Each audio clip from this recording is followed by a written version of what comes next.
ওকে, এই যে একটা সূত্র দেখেন এখানে লেখা আছে স্ক্রিনে, এটা কিন্তু আপনাদের পিডিএফে আছে। হ্যাঁ, এই যে a plus b whole square equal to a square plus 2ab plus b square root over pi, এই টাইপের অনেকগুলো কাজ আমরা অঙ্কে দেখে থাকি। অঙ্ক, বীজগণিত, ত্রিকোণমিতি, অথবা আমাদের যে আপনার কেমিস্ট্রি অথবা ফিজিক্সের যে বিভিন্ন সূত্রগুলো লেখার ক্ষেত্রে এই জিনিসগুলো প্রয়োজন পড়ে। এটা a plus b whole square equal to a square plus 2ab, এটা আমরা ডাইরেক্ট ইকুয়েশন ছাড়াও লিখতে পারি। ইকুয়েশন কি? ইকুয়েশন হচ্ছে যে সমীকরণ লেখা, এই যে ভগ্নাংশগুলো লেখা, সূত্রগুলো টাইপ করা। ঠিক আছে, কি করতে হবে এটার জন্য? যে বলছে ইকুয়েশন, সিম্বল এবং ইকুয়েশন। সিম্বলের দেখছেন, সিম্বলের কাজ করছেন না ইনসার্টে? এই যে ইনসার্ট থেকে এই যে সিম্বলের পাশেই দেওয়া আছে ইকুয়েশন, এখানে ইকুয়েশন থেকে চলে যেতে হবে ইনসার্ট নিউ ইকুয়েশন। যাওয়ার পর এই যে কি বলছে এখানে 2 নম্বর, 3 নম্বর কাজ হচ্ছে স্ক্রিপ্টে ক্লিক করতে হবে। স্ক্রিপ্ট থেকে আপনাকে যেটা ভালো মনে হয় আপনি সিলেক্ট করে এই যে টাইপ করবেন, টাইপ করলে এই ফলাফলটা চলে আসবে আপনার কাছে। আমরা ওয়ার্ডে যাই, একবার সিস্টেমটা দেখে নিয়ে তারপর সিস্টেমটাকে করে নিয়ে বুঝে নিয়ে কাজ করলে হারাবে না। কি করবেন? ইনসার্ট থেকে চলে যাবেন ইকুয়েশনে। যে ইকুয়েশন, অনেক সময় ইকুয়েশন আর সিম্বল দুইটা আলাদা থাকে না। অনেক সময় দেখবেন যে স্ক্রিনে এই স্ক্রিনটা খেয়াল করেন, দেখেন খালি সিম্বল লেখা আছে। স্ক্রিনটা খেয়াল করেন, দেখা যাচ্ছে কি খালি সিম্বল লেখা, কিন্তু সিম্বলের মোর অপশনে ক্লিক করলে ইকুয়েশনের সিম্বল দুইটা বের হয়ে আসে। ঠিক আছে, অর্থাৎ এই সিম্বলটাই যদি গ্রুপ হয়ে বড় করে দেখায় তাহলে মোর অপশনে ক্লিক করলে ইকুয়েশন বের হয়ে আসবে। ইকুয়েশনের কিবোর্ড কমান্ড হচ্ছে alt plus equal. Alt plus equal লিখে নেন প্রয়োজনে।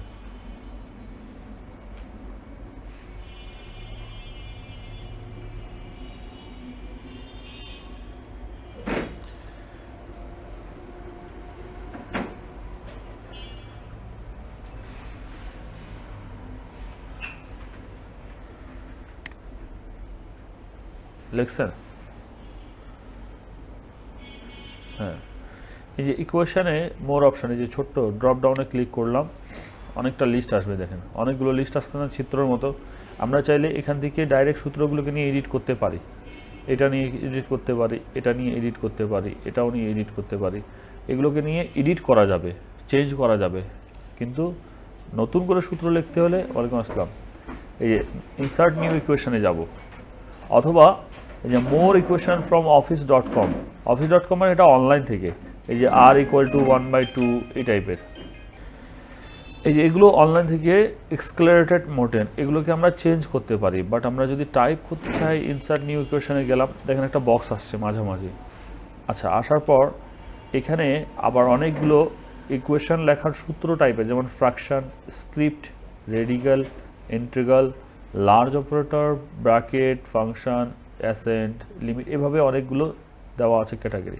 যেমন আমরা যদি x/y দেখেন এই টাইপের যদি লিখতে চাই, উপরে একটা লেখা নিচে একটা লেখা, অথবা এভাবে যদি লিখতে চাই, কিন্তু এখানে তো বক্স দেখা যাচ্ছে, কোনো লেখা তো নাই, তাই না? এটাকে জাস্ট ক্লিক করলে দেখেন ওই ধরনের ফরম্যাট চলে আসবে। এবার উপরেরটাকে ক্লিক করলে আমি দিয়ে দিলাম এখানে মনে করেন 2, নিচেরটাকে ক্লিক করে দিয়ে দিলাম 3, এই যে 2/3 হয়ে গেল। বুঝতে পারছেন ব্যাপারটা? এটা সবচেয়ে সহজটা। এটাকে সিলেক্ট করলাম। আমরা চাইলে 2/3 এভাবে লিখতে পারি, কিন্তু উপরে নিচে কীভাবে লিখবো? উপরে নিচে লিখতে গেলে আমাদেরকে ইনসার্ট থেকে ক্লিক করে ইকুয়েশনে যাইতে হবে। ইনসার্ট ইকুয়েশন আসছে, এখান থেকে আমরা 1/2 এটা দিলে হয়ে যাচ্ছে। বুঝতে পারছেন? 3 সমস্ত 1 2, এটা যদি লিখতে যাই তাহলে এই 1/2 ঠিক আছে, তাহলে আমাকে সামনে একটা 3 নিতে হবে। যেই জায়গায় 3 সমস্ত 1 2 ক্লিক করলাম, হ্যাঁ ক্লিক করলাম, কার্সার রাখি ক্লিক করলাম, চলে আসছে। আবার এগুলো তো হচ্ছে সবচেয়ে সহজ। আমি বললাম অল্টার ইকুয়াল দিয়ে দেখাই। আমি বললাম এখানে স্ক্রিপ্টে ক্লিক করলে দেখেন এখানে স্কোয়ার হিসাব, x/y স্কোয়ার, ny, এই টাইপের বিভিন্ন রকমের টাইপ দেখা যাচ্ছে, তাই না? এই যে বক্সগুলো দেখা যাচ্ছে, এগুলোকে আমরা সংখ্যা লিখতে পারি। যেমন রেডিক্যালে ক্লিক করলাম, দেখেন রুট ওভার দেওয়া আছে। পুরো রুট ওভার পুরো কিবোর্ডে নাই, খুঁজে দেখে নেন রুট ওভার আছে কিবোর্ডে? নাই। এখন আমাকে দিয়ে দিল যে রুট ওভার দিয়ে এই ধরনের একটা কাজ করতে হবে। এই যে রুট ওভার এটা দিয়ে দিলাম, তাহলে এখানে কি দিলাম? এক্স দিয়ে দিলাম। এক্স এখানে দেওয়া আছে 2, আমরা চাইলে 2টাকে চেঞ্জ করা যাবে, হ্যাঁ করা যাবে। এই যে 5 করে দিলাম, ঠিক আছে? প্লাস দেন, মাইনাস দেন, এভাবে করে আপনি আলাদা আলাদাভাবে সূত্রগুলো নিয়ে আসতে পারেন। এখানে প্লাস দেওয়ার পর আমি আবার রুট ওভারে গেলাম, রুট ওভার থেকে যায় আমি দেখা গেল যে আপনার এই যে এটা নিয়ে নিলাম, তৈরি হচ্ছে না? বুঝতে পারছেন ব্যাপারটা? এই রুট ওভার বড় কাজগুলো করার জন্য আপনাকে দরকার পড়বে ইকুয়েশনের। এখানে যেমন এটা আমি রুটের কাজ করছি, এবার যদি আমি ইন্টিগ্রালে যাই, এই যে ইন্টিগ্রাল দেওয়া আছে এখানে, আবার যদি আমরা এটাকে কি বলা হয় সামেশন, সামেশন সমষ্টিতে যাই, আবার ব্র্যাকেটে গেলে ব্র্যাকেটের কাজ করতে হবে, ফার্স্ট ব্র্যাকেট, এগুলো তো আমাদের কমন জিনিস ব্র্যাকেট, বাট এই যে যেমন দেওয়া আছে তোমার কাছে রাখো, একটু পরে যাই আবার।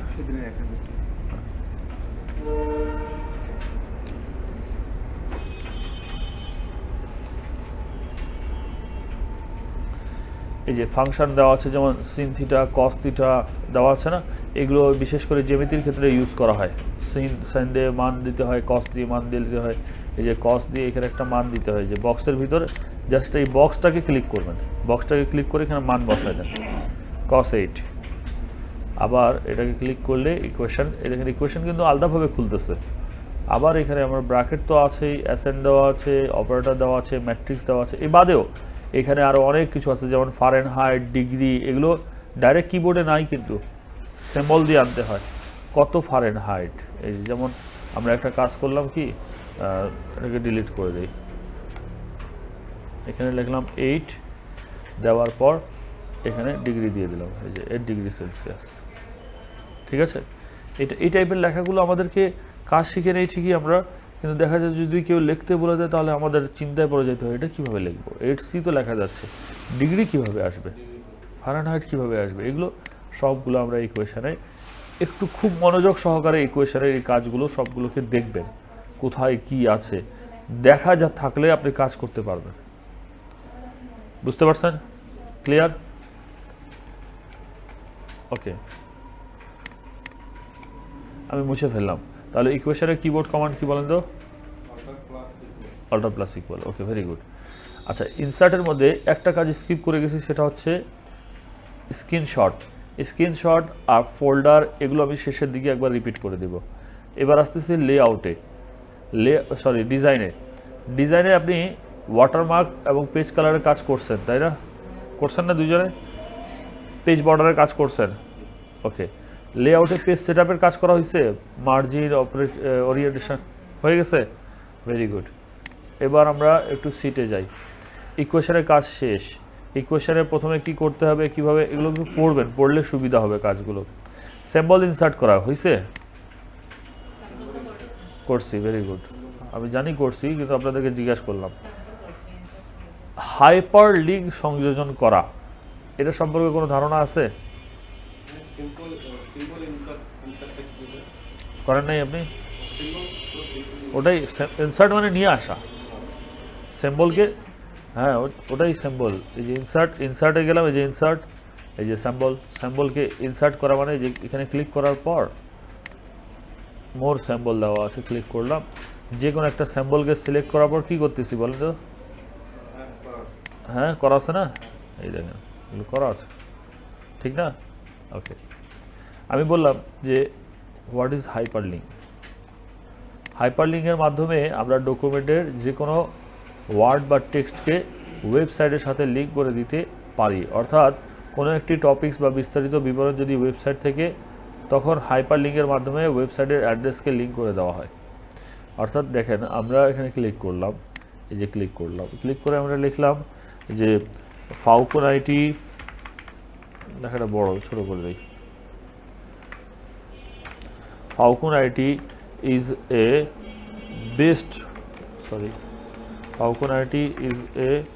best computer training center। Shift চাপে দিয়ে লিখতেছি, বড় চলে আসতেছে, শিফট ছেড়ে দিচ্ছে, আবার ছোট হয়ে যাচ্ছে। ফাউকন IT is best computer training center in Sohitpur। To know more, please click on this link। Link বলতে কি বুঝাইলাম? ওয়েবসাইটের একটা অ্যাড্রেস, ঠিক না? যেটাকে আমরা বলি বিভিন্ন ওয়েবসাইটের যে অ্যাড্রেসগুলো হয়, আমি একটু আপনাদেরকে বুঝাই দিই। এই যে ব্রাউজারে ঢুকলাম, এসে ঢুকলাম। এখান থেকে আমি ফেসবুকে ঢুকবো, facebook.com, এটা একটা ইউআরএল, ঠিক আছে। তারপর এই যে যুবনের একটা সাইট আছে ICTKnowledgeBD.org, এটা হচ্ছে ইউআরএল, আর এটাকেই বলা হয় লিঙ্ক। ইউআরএল আবার এটাকে বলা হচ্ছে লিঙ্ক। আমি যদি আপনাকে এই লিঙ্কটা দিয়ে দেই, তাহলে আপনি যে কোনো এই সাইডে যে কোনো জায়গা থেকে আপনি আপনার এই সাইডে ঢুকতে পারবেন, ঠিক কিনা? ঠিক কিনা বলেন? আচ্ছা, আমি এখানে কি করলাম, বললাম ফাউকুন is a best computer training center in Saidpur, to know more please click on this link. আমরা এখানে ফাউকুন পেজটাকে একটু চালু করি, ফেসবুক পেজটা চালু করি।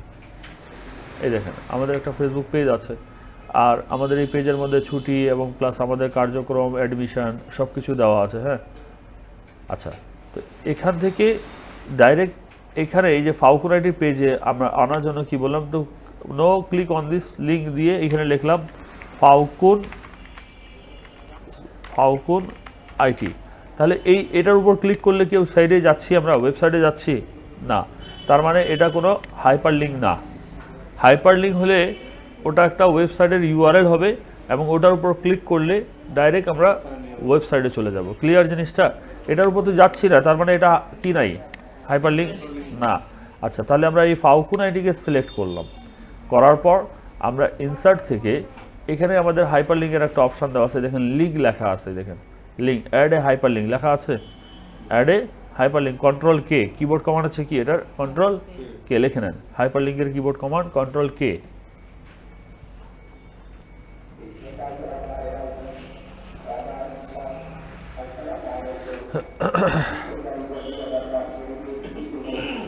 খেয়াল করেন,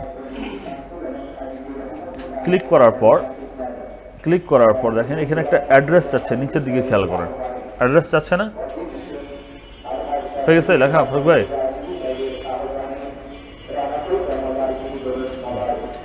নিচের দিকে অ্যাড্রেস চাচ্ছে, এখানে কোন অ্যাড্রেসটা লিখবো, যেই অ্যাড্রেসে আমরা পাঠাইতে চাচ্ছি, যেই ইউআরএল এ পাঠাইতে যাচ্ছি, ইউআরএল কোনটা, এই যে ইউআরএল facebook.com/ফাউকুন-it, ঠিক না, https://www.facebook.com/ফাউকুন-it। আমরা এই লিঙ্কটাকে কপি করে নিব, এই লিঙ্কটাকে আমরা কি করব, কপি করে নিব এবং ওয়ার্ডে যায় এই জায়গায় আমরা লিঙ্কটা পেস্ট করে দিব, করে দিয়ে ওকে করে দিব। টেক্সট ডিসপ্লে ফাউকুন-it, এখানে ফাউকুন-itর এফটাকে একটু বড় করে দিই, আইটাকে ফাউকুন-it যেহেতু আইটিটাকেও বড় করে দিই, দিয়ে ওকে করে দিলাম। এখন দেখেন একটা ব্লু কালার আসছে, অ্যাড্রেস কিন্তু লেখা ওঠে নাই, www লেখা ওঠে নাই, উঠছে কিন্তু এটাতে একটা লিঙ্ক চলে আসছে, দেখেন লিঙ্কটা শো করতেছে উপরে। কন্ট্রোল চাপে ধরে কেউ যদি এর উপর ক্লিক করে তাহলে ডাইরেক্ট ওয়েবসাইটে চলে যাবে, এটাকে বলা হচ্ছে হাইপার লিঙ্ক। ক্লিয়ার? কন্ট্রোল চাপে ধরে কেউ যদি ক্লিক করে তাহলে ডাইরেক্ট ওয়েবসাইটে চলে যাবে, এটাকে বলা হচ্ছে কি, hyper link. Okay, I think hyper link বুঝতে পারছেন। কোনো একটা ওয়েবসাইটের লিঙ্ক লেখার সাথে কে লিঙ্ক করে দেওয়া, কারেক্ট। লিঙ্ক মানে কানেক্ট করা, সংযুক্ত করা, লিঙ্ক মানে কানেক্ট করা, সংযুক্ত করা। তো আমরা কি করছি, লেখার সাথে একটা ওয়েবসাইটের লিঙ্ককে কানেক্ট করে দিচ্ছি। কিভাবে কানেক্ট করছি, ওই লেখাটাকে সিলেক্ট করে দিয়ে তারপর ইনসার্ট থেকে লিঙ্কে ক্লিক করছি, ঠিক আছে। কালার অন্য আসবে কারণ এটা তো একটা লিঙ্ক, এটা ডাইরেক্ট টেক্সট না।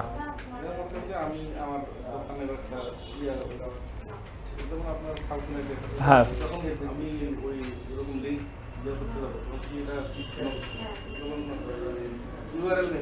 হ্যাঁ হ্যাঁ, ইউআরএলটা যে এই ইউআরএল মানে ওয়েব অ্যাড্রেস যদি না থাকে তাহলে যাবে কোথায়, কোন জায়গায় পাঠাবে, ওই ঠিকানাটা থাকতে হবে। হ্যাঁ, আপনার নাই তো যাবে না, আগে আপনাকে ঠিকানা বানাইতে হবে, আপনাকে আগে ফেসবুক পেজ বানাইতে হবে বা ওয়েবসাইট বানাইতে হবে, তারপর ওই ঠিকানা আপনি পাঠাইতে পারবেন। আমার যদি মনে করেন ফাউকুন-it এখন যদি কেউ খুঁজে, সৈয়দপুর প্লাজা 2য় তলা, মাঝখানে সিঁড়ির সামনে M5 একটা ঠিকানা আছে, আমি এই দোকানটা ছেড়ে দিলাম, আমি দোকানটা ছেড়ে দিলাম, এখন বলেন ফাউকুন-it কোথায়, কোনো ঠিকানা আমি দিইয়ে নাই, খুঁজতেই থাকবে পুরো সৈয়দপুর, নাইয়ে তো ঠিকানা পাবো কোথায়। কিন্তু ঠিকানা যদি আমি চেঞ্জ করি, M5 জায়গায় 2য় তলার জায়গায় আমি কি করলাম, জিকরুল হক রোডে চলে গেলাম, তাহলে একটা ঠিকানা আবার হয়ে গেল জিকরুল হক রোড অমুক জায়গায়। তো এই ঠিকানাটা আপনার থাকতে হবে। হ্যাঁ, থাকতে হবে। ঠিক আছে, ক্লিয়ার? ওকে, এরপর এখানে কি দেওয়া আছে, বুকমার্ক তৈরি করা। দেখেন বুকমার্ক, এগুলো সব অ্যাডভান্স ক্লাস। এই হাইপার লিঙ্ক, বুকমার্ক, এগুলো বেসিক ক্লাসে আগে কেউই পায়নি, আপনারা পাচ্ছেন। বুকমার্কের মাধ্যমে আমরা ডকুমেন্টের বিভিন্ন গুরুত্বপূর্ণ ওয়ার্ড বা শব্দকে লিস্ট আকারে বুকমার্ক করে রাখতে পারি। একটা ডকুমেন্টের বিভিন্ন রকম গুরুত্বপূর্ণ ওয়ার্ড, শব্দগুলোকে আমরা চাইলে বুকমার্ক করে রাখতে পারি। প্রয়োজনীয় সময় বুকমার্ক লিস্ট থেকে আমরা ব্যবহার করতে পারি। বুকমার্ক লিস্ট যদি আমরা কোনো ওয়ার্ড বা সেন্টেন্সের উপর ক্লিক করে থাকি, তবে ওই ওয়ার্ডটি যেই পেজে আছে মাউস কার্সর সরাসরি ওই পেজে চলে যাবে। ব্যাপারটা বুঝতে পারছেন? জিনিসটা খুব গুরুত্বপূর্ণ একটা কথা বলছে। এই দেখেন, আবার পড়ি, একটু বুঝবেন। বুকমার্কের মাধ্যমে আমরা ডকুমেন্টে বিভিন্ন গুরুত্বপূর্ণ ওয়ার্ড বা শব্দকে লিস্ট আকারে বুকমার্ক করে রাখতে পারি। প্রয়োজনীয় বুকমার্ক লিস্টে থেকে আমরা ব্যবহার করতে পারি। আবার বুকমার্ক লিস্ট থেকে যদি কোনো ওয়ার্ড বা সেন্টেন্সের উপরে ক্লিক করি, ওটা যদি আপনার মনে করেন ক্লিক করি, তবে ওই ওয়ার্ডটি যে পেজে আছে, আপনার যদি 20টা পেজ থাকে কিন্তু ওই ওয়ার্ডটা 2 নম্বর পেজে লেখা আছে, তো সরাসরি 2 নম্বর পেজে চলে যাবে। যে পেজে লেখা আছে মাউস কার্সর সরাসরি ওই পেজে চলে যাবে। এই যে, বুঝতে পারছেন ব্যাপারটা? এটা কেমন করে করা যায় আমি জাস্ট একটু দেখাই দিলে আপনারা বুঝতে পারবেন। যেমন আমি লিখছি, Falgun IT is best computer training center in Shahidpur, to know more about please click on this link. ঠিক আছে, এখন আমি এখানে কি করলাম, ট্রেনিং শব্দটাকে, এই যে ট্রেনিং শব্দটাকে বুকমার্ক করে দিলাম। বুকমার্ক নেমে লিখলাম ট্রেনিং, আর এটাকে অ্যাড করে দিলাম। ট্রেনিং অ্যাড হয়ে গেল না? যখন আমরা ট্রেনিংয়ের উপর ক্লিক করব, ট্রেনিংয়ের উপর ক্লিক করে গো টুতে যাব, সরাসরি যত নম্বর পেজে থাকবে তত নম্বর পেজ চলে আসবে। আমাদের একটাই পেজ, ঠিক না? আচ্ছা, কন্ট্রোল ইন্টার। এখন কত নম্বর পেজে আছি আমরা? 11 নম্বর পেজে। আচ্ছা, আমরা আবার কি করলাম, বুকমার্কে গেলাম। যাওয়ার পর যে লেখাটা দিয়ে রাখছি ট্রেনিং, এটাতে গো টুতে ক্লিক করলাম, সরাসরি ক নম্বরে চলে আসছি। দেখেন, বুঝতে পারছেন ব্যাপারটা? অর্থাৎ নির্দিষ্ট লেখাকে আপনি চাইলে বুকমার্ক করে রাখতে পারেন। পরবর্তীতে যদি ওটা খুঁজতে হয়, অনেক সময় কি হয়, পয়েন্ট আকারে একটা পয়েন্ট লিখে রাখলেন ক্যাশ, একটা এক্সপেন্স, একটা ইনকাম, এই টাইপের পয়েন্ট, অনেকগুলো বিস্তারিত লিখতেছেন, কিন্তু মেইন পয়েন্টটাকে বুকমার্কস করে রাখে দিলেন। পরবর্তী খুঁজতে হলে কি হবে, ডাইরেক্ট পয়েন্টের উপর ক্লিক করলে ডাইরেক্ট পয়েন্টের উপর চলে আসবেন। বুঝতে পারছি ব্যাপারটা? বুকমার্কেই সেভ, বুকমার্কেই সেভ। এটা তো আপনার ডকুমেন্ট সেভ করবেনই আপনি, তাই না? বুকমার্কে ডকুমেন্টটাকে ওয়ার্ডেও সেভ করা যায়, ডকুমেন্টটাকে পিডিএফেও সেভ করা যায়। এটা জানেন তো আপনারা? What is word file and PDF file ধারণা আছে? একটু বলে দিব, দাঁড়ান। আমাকে এই জিনিসটা বুঝান যে লিঙ্ক আর বুকমার্ক ক্লিয়ার হয়ে গেছে আপনাদের? ইকুয়েশন ক্লিয়ার হয়ে গেছে? স্ক্রিনশটটাও দেখাই চলে যায়। স্ক্রিনশট মোবাইলে তো নিয়ে থাকেন আপনারা, নেন না? নিছেন? স্ক্রিনশট চাপ দিলেই অথবা 3 আঙ্গুল দিয়ে ধরে টান দিলেই চলে আসে। এখানেও স্ক্রিনশট নেওয়া যায়। কুইক, দেখেন কি বলছে, quickly add a snapshot of any window that's open on your desktop to your computer. অর্থাৎ কম্পিউটারের প্রত্যেকটা কাজ ইংরেজিতে সাজানো, ইংলিশে। তো ইংলিশে যদি আমাদের বেসিক একটা ধারণাও যদি থাকে, তবু আমরা বুঝতে পারবো যে কি বলতেছে। ঠিক আছে, বোঝার জন্য বেসিকটা জানা দরকার। Quickly add a snapshot of any window, এই যে ক্লিক করলাম, এখানে ক্লিক করে দেখেন এই যে এটা হচ্ছে বিজয়, এটা হচ্ছে আমাদের ওয়ার্ড। এটাকে জাস্ট একটা ক্লিক করলে স্ক্রিনশট চলে আসছে। দেখেন, এই দেখেন, এই যে একটা উইন্ডো না, এটা উইন্ডো, এটা তো একটা উইন্ডো, মাইক্রোসফট ওয়ার্ড। এখানে কয়টা উইন্ডো আমি দেখাই দিই। মাইক্রোসফট ওয়ার্ড আছে, একটা ব্রাউজার আছে, এই যে ফেসবুক, আর একটা আছে ওয়ার্ড আছে, ব্রাউজার আছে, আর এখানে আরেকটা দেওয়া আছে বিজয় ক্লাসিক সফটওয়্যার অন করা আছে। 3টা আছে। আমি ইনসার্টে গেলাম, যাওয়ার পর কন্ট্রোলে সবগুলো ডিলিট করি আগে। ইনসার্টে গেলাম, যাওয়ার পর স্ক্রিনশটে ক্লিক করে দেখেন কয়টা উইন্ডো দেখাচ্ছে এখানে। 3টার মধ্যে কোনটার আপনি স্ক্রিনশট নেবেন? এটা বিজয় ক্লাসিক, এটা হচ্ছে ফেসবুকেরটা, আর এটা হচ্ছে ওয়ার্ড। এই যে ওয়ার্ডের উপর ক্লিক করলাম, দেখেন ওয়ার্ড চলে আসছে, স্ক্রিনশট হয়ে গেছে। পিডিএফটা আর কি হয়ে গেছে না? হয়েছে কি? আর একটা দেখাই,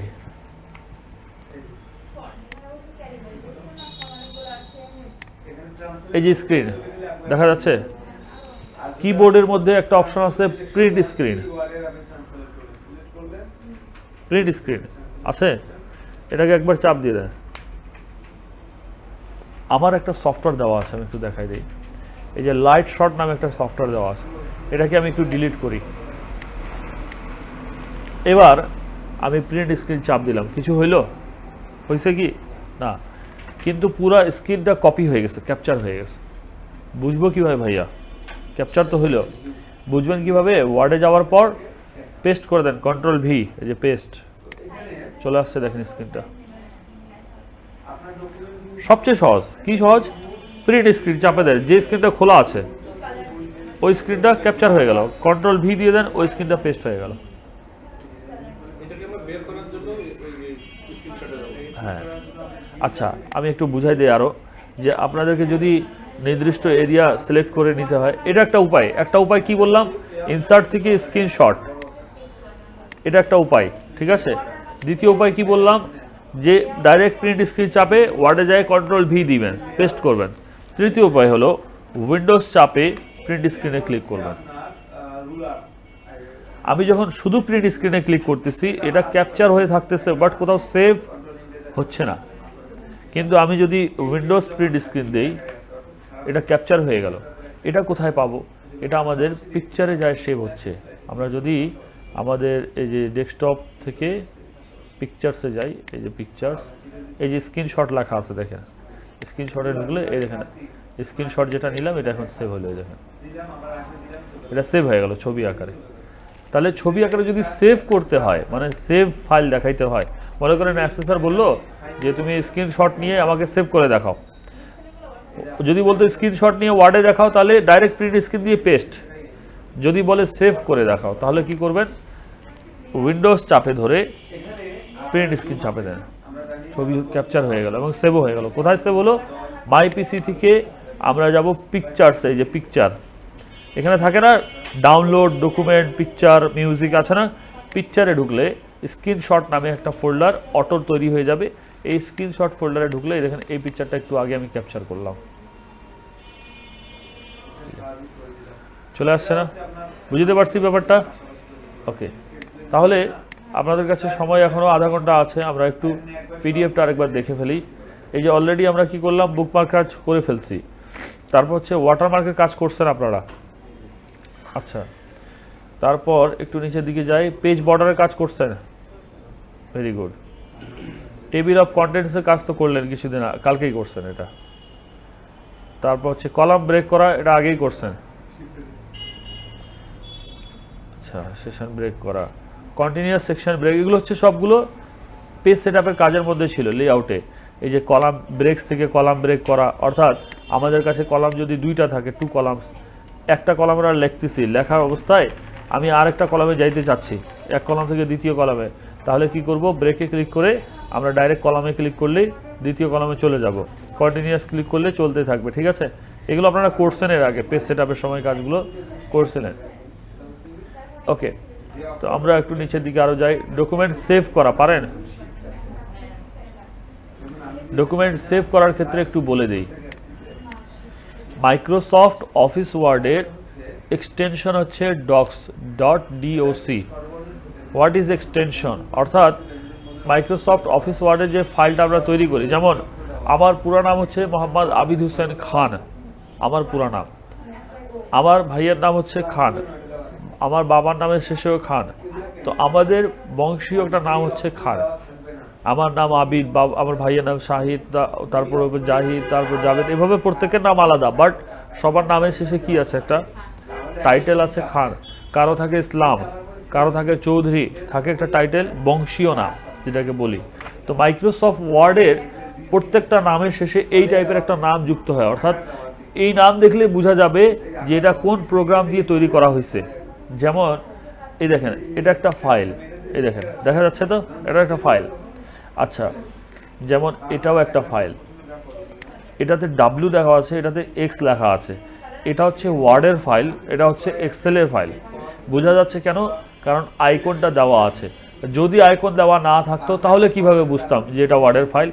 তাহলে বুঝতে হলে আমাকে রাইট বাটন ক্লিক করে সবার নিচে প্রপার্টিসে যাইতাম, যাওয়ার পর এখানে দেখেন লেখা আছে টাইপ অফ ফাইল, ফাইলের ধরন মাইক্রোসফট ওয়ার্ড, এই যে কর্নারে ব্র্যাকেটে কি লিখছে দেখেন, এটাই হচ্ছে এক্সটেনশন। লিখে নেন, মাইক্রোসফট ওয়ার্ডের এক্সটেনশন হচ্ছে .doc অথবা docx, ডক অথবা ডক্স। লেখেন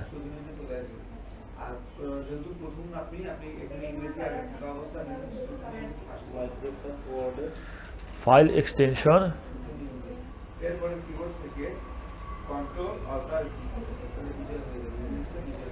এক্সটেনশন .doc অথবা docx, ডক্স লিখছেন। .doc যে স্ক্রিনের উপর আছে দেখেন, হ্যাঁ ডকও থাকতে পারে, ডক্সও থাকতে পারে। আমাকে একটা জিনিস বুঝান, এই যে মাইক্রোসফট ওয়ার্ডের ফাইল, আমি এটাকে সেভ করব, ফাইলে গেলাম, সেভে গেলাম। যদি প্রথমবার সেভ করে থাকি তাহলে সেভে, আর যদি আগে থেকে সেভ করা থাকে পুনরায় যদি নতুন নাম দিয়ে সেভ করতে চাই তাহলে সেভ অ্যাজে যাব। আচ্ছা সেভে গেলাম, যাওয়ার পর কোথায় সেভ করব, আগে ব্রাউজ করব কোন লোকেশনে সেভ করব, এটা তো জানেন আপনারা তাই না। আমি ডেস্কটপেই নিলাম, নেওয়ার পর এই ফাইলের নাম দিলাম মনে করেন ফারুক ভাই, ফাইলের নাম দিলাম ফারুক ভাই। এরপর কি করব, সেভ করে দিব। আর তো কিছু করি না, করি কি, কেন করি না, এই যে সেভ অ্যাজ টাইপ নিচের দিকে দ্বিতীয় লাইনটা খেয়াল করেন কি লেখা আছে। আচ্ছা আমি এটাকে সেভ অ্যাজ টাইপ হিসেবে ডেস্কটপে সেভ করে দিলাম। এখন খেয়াল করেন ডেস্কটপে আমার ফাইলটা আসছে, কোথায় আসছে, এই যে আসছে, দেখেন আসছে না, কি নামে আসছে, এবং এটা কি ফাইল, এটা ওয়ার্ড ফাইল, তার মানে ডক্স ফাইল। তার মানে এই যে ফাইলের ধরনটা, টাইপটা, এটা কিন্তু আমরা নির্ধারণ করতেছি না, এটা অটোমেটিক চলে আসতেছে। বুঝতে পারছি ব্যাপারটা, ফাইলের ধরনটা আমরা নির্ধারণ করতেছি না, নিজে নিজেই চলে আসতেছে। একটা ফাইলের ধরন যেটার নাম হচ্ছে পিডিএফ, পোর্টেবল ডকুমেন্ট ফরম্যাট। এই যে Microsoft Word, Microsoft Excel, Microsoft PowerPoint, এটা আমাদের একটা সফটওয়্যার কম্পিউটারে আছে, মাইক্রোসফট অফিস, বিধায় এগুলো খুলতে পারতেছি। যদি ওই সফটওয়্যারটাকে আনইনস্টল করে দেয় তাহলে এই ফাইলগুলো আর খুলবে না, স্বাভাবিক কথা। সফটওয়্যার যদি না থাকে তাহলে আপনি ফাইল খুলবেন কিভাবে, ঠিক না। কিন্তু একটা উপায় আছে, উপায়টা হচ্ছে যদি এই ফাইলটাকে আপনি পিডিএফ হিসেবে সেভ করে নেন, এই ফরম্যাটটা আলাদা। অফিসিয়াল সব কাজগুলোকে যদি আমরা এক জায়গা থেকে কারো কাছে পাঠাই, তারা বলে যে পিডিএফ করে পাঠান। কেন, পিডিএফ করলে দুইটা সুবিধা, এক তো পিডিএফ নন এডিটেবল ফাইল, এডিট করা যাবে না। যেমন এই যে আমি ফারুক ভাই লিখলাম, এটাকে ডাবল ক্লিক করলাম, এটা আবার চালু হয়ে গেল, আবার লেখালেখি শুরু, আবার লিখতে পারতেছি, বাট পিডিএফে আবার লিখতে পারবো। হ্যাঁ, তার মানে আপনি যতটুকু লিখছেন ততটুকুই আপনি পাঠাইতে চাচ্ছেন, আর ওভাবেই পাঠাতে যাচ্ছেন যাতে করে কেউ ওর মধ্যে নিজের লেখা সংযোজন বিয়োজন করতে না পারে। এখানে আমি ডিলিট করতে পারবো, বাট পিডিএফে আমি ডিলিট করতে পারবো। বুঝতে পারতেছি ব্যাপারটা, কেন পিডিএফ করা প্রয়োজন, যাতে আপনার লেখাটা কম বেশি কেউ করতে না পারে, আপনার লেখাটা যেইভাবে আপনি লিখছেন সেইভাবে যেন তার কাছে পৌঁছায়। এবং আমরা মাইক্রোসফট অফিস ইউজ করতেছি 2019 ভার্সন, ঠিক আছে, কিন্তু যার কাছে আপনি পাঠাচ্ছেন ওর কাছে যদি পুরাতন ভার্সন থাকে, আবার যদি আরও নতুন ভার্সন থাকে 21 বা 23 থাকে, তাহলে যেই লেখাটা আমরা যেভাবে সাজাই তার কাছে পাঠাচ্ছি সেভাবে তার কাছে শো নাও করতে পারে। ভার্সন চেঞ্জ হলে লেখা একটু 19-20 হয়ে যায়। এই ধরনের প্রবলেমে যাতে আমরা না পড়ি, এই জন্য আমরা কি করি, লেখাগুলো ফাইনাল হয়ে যাওয়ার পর ওয়ার্ড ফাইলেও রাখি, আবার সেটাকে আমরা ফাইনাল ফাইল অর্থাৎ পিডিএফ করে সেভ করে দেই। প্রশ্ন আসতেছে যে ভাইয়া পিডিএফটা করব কিভাবে, ওয়ার্ডের ফাইলকে পিডিএফ করব কিভাবে। করার জন্য ফাইল থেকে সেভ অ্যাজে যাব, ফারুক ভাই নাম দেওয়া আছে এভাবেই রাখলাম, ব্রাউজে গেলাম, নামও ঠিক রাখলাম, শুধু সেভ অ্যাজ টাইপ ওয়ার্ড ডকুমেন্টের জায়গায় দেখেন কতগুলো টাইপ আছে, খেয়াল করছেন, পাল্টাই দিতে পারেন। হ্যাঁ, এই দেখেন এখানে লেখা আছে পিডিএফ লেখা আছে, ক্লিক করে দেন, ক্লিক করে ডেস্কটপে যায় সেভ দিয়ে দেন। এই দেখেন এটা পিডিএফে অলরেডি খুলতেছেই ডাইরেক্ট, আমি মিনিমাইজ করে দেই। এখন ওই ফাইলটা দেখাই, ফারুক ভাই যে ফাইলটা এখন আমি সেভ করলাম পিডিএফ হিসেবে, কোথায় সেভ করলাম, এই দেখেন এটা আগের ফাইলটা, আর এটা এখন সেভ করলাম। দেখেন ফাইলে দুটা নাম সেম, দুটা টাইপ কি সেম, এটা হচ্ছে ওয়ার্ড ফাইল, ডক্স ফাইল, আর এটা হচ্ছে পিডিএফ ফাইল। পিডিএফ এর ফুল ফর্ম কি হবে? Portable document. Very good, clear clear. প্রয়োজন পড়লে লিখে নিতে পারেন, ভিডিওতে রেকর্ডে আছে। ওকে, আমি আজকে ক্লাস শেষ করে দিচ্ছি। ওয়ার্ড মোটামুটি আমাদের স্পেলিং চেকের কাজ করছেন, গ্রামার স্পেলিং চেক, তাহলে একটা ক্লাস আরও যাবে। এই যে স্পেলিং চেক দেখাই দিলে শেষ, তারপর তো প্র্যাকটিসে আছে যে শুধু প্রশ্ন উত্তর, জব শিটে যেগুলো কাজ করাবো। তাহলে স্পেলিংয়ের কাজটা দেখাই দিয়ে শেষ করি, 10টা 2 হচ্ছে। স্পেলিং মানে কি বলেন তো? Not speaking, this is spelling.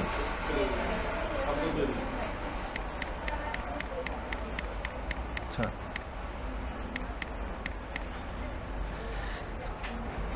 Spelling, spelling হচ্ছে বানান শুদ্ধকরণ অ্যান্ড গ্রামার, গ্রামাটিক্যাল ঠিক করা। ঠিক আছে, দেখেন আমাদেরকে শুরু থেকেই একটা হ্যাবিট করানো হয় যে দুইটা সাবজেক্ট সবচেয়ে কঠিন, একটা হচ্ছে ইংলিশ, একটা অঙ্ক। ইংলিশ প্রাইভেট পড়েন, অঙ্ক প্রাইভেট পড়েন, আর এইভাবেই আমরা মন মানসিকতাকে রেডি করে দিয়ে বড় হয়। ঠিক আছে, আমাকে বুঝান, ফরেনে যারা থাকতেছে বিদেশে, ওরা যে বাচ্চাগুলো বড় হচ্ছে, ওরা কাদের কাছে প্রাইভেট পড়তেছে যায়? প্রাইভেট পড়তেছে না, ওদের ঘরোয়া পরিবেশ, মাতৃভাষা যেমন আমাদের বাংলা, ওদের মাতৃভাষা হচ্ছে ইংলিশ। আমরা বাসা থেকে শিখতেছি, শুনে শুনে ক্যাপচার করতেছি, এ কি বললো ও কি বললো, শুনে শুনে আমরা ছোট থেকে অভ্যস্ত হয়ে বড় হচ্ছি। কিন্তু আমরা কেন অভ্যস্ত হচ্ছি না ইংলিশের প্রতি? কারণ আমাদেরকে সেটেল করে দেওয়া হয়েছে মাথায়, ইংলিশকে আমরা ক্যাপচার করব না, ইংলিশ আমরা শিখবো কারো কাছে। কিভাবে? প্রাইভেট পড়ে, টিউশনিতে যায়। যার কারণে আমাদের এই সাবজেক্টটা একটু দুর্বল সবার শুরু থেকে গেছে। দেখবেন ইন্ডিয়ার ছেলেমেয়েরা, বাচ্চাগুলো, ওরাও কিন্তু ইংলিশ মোটামুটি চর্চা করে নিচ্ছে, কিন্তু আমরা যারা, আমাদের সম্প্রদায় যারা, আমরা কিন্তু একটু ব্যাকই থেকে যাচ্ছি বারবার। আমাদের এই কালচারটা চেঞ্জ করা দরকার। আচ্ছা, যাই হোক, আমি যেমন এখানে লিখলাম SCHOL, তারপর এখানে লিখলাম কোম্পানি। ওয়ালাইকুম আসসালাম। কোনো রেড লাইন আসতেছে না, তাই না? কারণ ফাইল থেকে মোরে যাই, ফাইল থেকে অপশানে যাইতে হবে। এখানে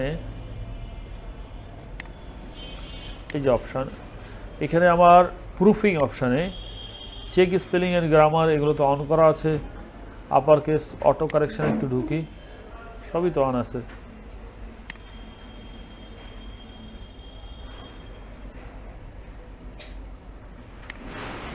আচ্ছা, এগুলো কি শুদ্ধ আছে না ভুল আছে? যদি ভুল হয়ে থাকে তাহলে আমরা রিভিউতে ক্লিক করে এখান থেকে আমরা চলে যাব স্পেলিং অ্যান্ড গ্রামার। বানান ভুল হলে spelling and grammar check is complete. কেন? স্পেলিং তো ভুল আছে আমাদের, তাই না?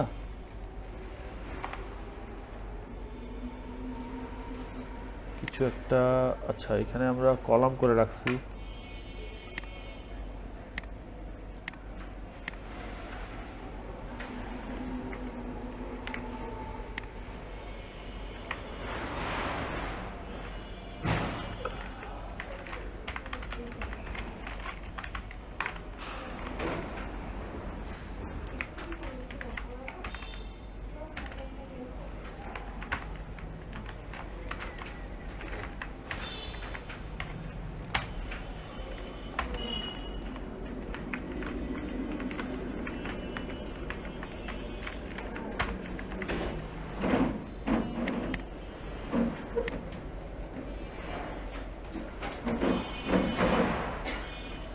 দুইটা লাইন লিখলাম, একটা লাইনে চলে আসছে রেড কালার, আর একটা লাইনে চলে আসছে ব্লু কালার।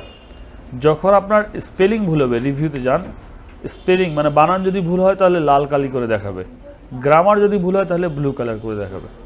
অর্থাৎ এই যে ট্রেনিং বানানটা ভুল করছি, বেস্ট বানানটাও ভুল করছি, ধরে নাই, এটা ধরতো। লাভ, এটা হচ্ছে আই হ্যাভ যখন দিচ্ছি তখন তো লাভ আর আসতো না। আর এগুলো ঠিক করার জন্য আমরা স্পেলিং অ্যান্ড গ্রামারে ক্লিক করব, রিভিউ থেকে যাই, ক্লিক করলাম। এটা কিবোর্ড কমান্ড হচ্ছে F7। দেখেন আই হ্যাভ লাভ হবে না, আই হ্যাভ কি হবে? লাভ হয়। দেখেন এরা সাজেশন দিয়ে দিচ্ছে, হ্যাঁ লাভ ঠিক করে দিল। ফাউকুন তো একটা নাম, নাউন, নামের ক্ষেত্রে যদি লাল কালার দেখায় তাহলে আমরা কি করব? এটাকে ইগনোর অল করে দিব। মানে ইগনোর বলতে বুঝাচ্ছি কি আমি যেটা লিখছি সেটাই ঠিক, এটাকে বাদ দাও, তুমি ঠিক করিও না এটাকে। আর ইগনোর বাদ দিয়ে ও আমাকে সাজেশন দিচ্ছে ফাস্কেল, ফাউকু, ফন, এগুলো সাজেশন দিচ্ছে। নিলে নিতে পারে, না নিলে আমরা এটাকে কী করবো, ইগনোর। বাট ট্রেডিং মানেটা ভুল। ট্রেডিং এখান থেকে দেই ট্যারিং, ট্রেডিং, ট্রেসিং, এগুলো একটাও শুদ্ধ না। আমরা যেটা নিতে যাচ্ছি, আমরা নিতে যাচ্ছি ট্রেনিং। এখানে লাল কালি দিয়ে দিচ্ছে TRAIN, আর কী হবে এখানে, হ্যাঁ ING যুক্ত হবে। ঠিক আছে, এবার বুঝতে পারছেন ব্যাপারটা? তো যখন আপনার বানান ভুল হবে তখন রেড কালার। আর এই বানানগুলো অনেক সময় ভুল হলে কি হয়, দেখেন মনে করেন এখানে আমি লিখলাম এবারে স্কুল দেই, এটা কি স্কুল ডাইরেক্ট নিয়ে নিচ্ছে, তাই না? এই যে রেড কালার করতেছে না, এটা আপনার স্পেলিং অ্যান্ড গ্রামার যায় ঠিক করতে হবে এমন কোনো জরুরি না। এর উপর মাউসের রাইট বাটন ক্লিক করলেই এখান থেকেও ঠিক করতে পারেন যদি ঠিক করতে চান। আর ইগনোর করতে চাইলে ইগনোর অল, ইগনোর করলে লাল কালি সরে যাবে, থাকবে না। ক্লিয়ার? মোটামুটি ওয়ার্ড পুরাই শেষ। এখন এর বাইরে যে কিছু প্রশ্ন দেওয়া আছে, যে এই প্রশ্নের উত্তরগুলো কালকে নিব আপনাদের কাছেই, কালকে 5টা নিব, এবং আগামীকাল বৃহস্পতিবার পুরা ওয়ার্ড রিভাইজ করবেন শুরু থেকে। পরীক্ষা তো দিবেনই, এটা তো 10 মিনিটেরও কাজ না। 1 থেকে 5টা প্রশ্ন লেখা সর্বোচ্চ হয়তো বা 15 মিনিট সময় লাগবে। এই 5টাই দিতে পারি বা এর মধ্যে চেঞ্জও করতে পারি। এখানে বানান সহ দেওয়া আছে, দেখেন এগুলো দেওয়া আছে, পড়বেন এগুলো। আর এগুলো হচ্ছে আমাদের প্র্যাকটিক্যাল কাজ। এটা আমরা সামনের সপ্তাহে প্র্যাকটিক্যাল কাজ করে ওয়ার্ড শেষ করে ফেলবো, তারপর আমরা নতুন প্রোগ্রামে যাবো এক্সেলে। ঠিক আছে? অলমোস্ট আমাদের টাইম মতো, আজকে হচ্ছে 25 তারিখ। আপনাদের খেয়াল আছে আমরা জানুয়ারি 26 তারিখে শুরু করছি, আমি টার্গেট ধরছিলাম ফেব্রুয়ারি 26 তারিখে শেষ করব, 25 তারিখে শেষ করলাম। আজকে ক্লাস